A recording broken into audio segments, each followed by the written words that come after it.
നമസ്കാരം. നീണ്ട 6-7 വർഷങ്ങൾക്ക് ശേഷം ലോകത്ത് ശാന്തിയുടെ പ്രഭവ കേന്ദ്രമായ അമ്മ അമൃതാനന്ദമയി എറണാകുളത്തേക്ക് വരുന്നു. വളരെ സന്തോഷകരമായ ഒരു പരിസ്ഥിതി. അമ്മയും നിലാവും ഉള്ള കാലത്തെ സുഖമുള്ളൂ എന്ന് പഴയ ആളുകൾ പറയും. എൻ്റെ അനുഭവവും അതാണ്. ഒരു അദ്വൈതിയും യോഗശാസ്ത്ര വിദ്യാർത്ഥിയുമായ എനിക്ക് പലപ്പോഴും സംശയങ്ങൾ വരുമ്പോൾ സമാശ്വാസത്തിൻ്റെ ഒരു കിരണം എങ്ങു നിന്നില്ലാതെ അയച്ചു കിട്ടുന്നത് അമ്മയിൽ നിന്നാണ്. അതിൻ്റെ പുറത്താണ് ഇത്രയും വർഷമായി കഴിഞ്ഞു പോകുന്നത്.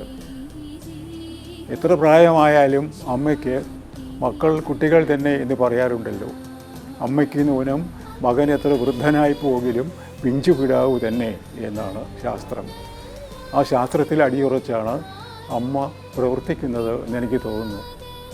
ആ ചാരുതയ്ക്ക് സമസ്ത വിജയവും ആശംസിക്കാൻ ഞാൻ ആളല്ല, അത് കൊതിക്കാൻ ഞാൻ ആളാണ്. അതുകൊണ്ട് നമുക്ക് ഒരുമിച്ച് പ്രാർത്ഥിച്ച് ആ ഒരു വഴിയിൽ അമ്മയുടെ അരികിലേക്ക് പോകാം. നമസ്കാരം.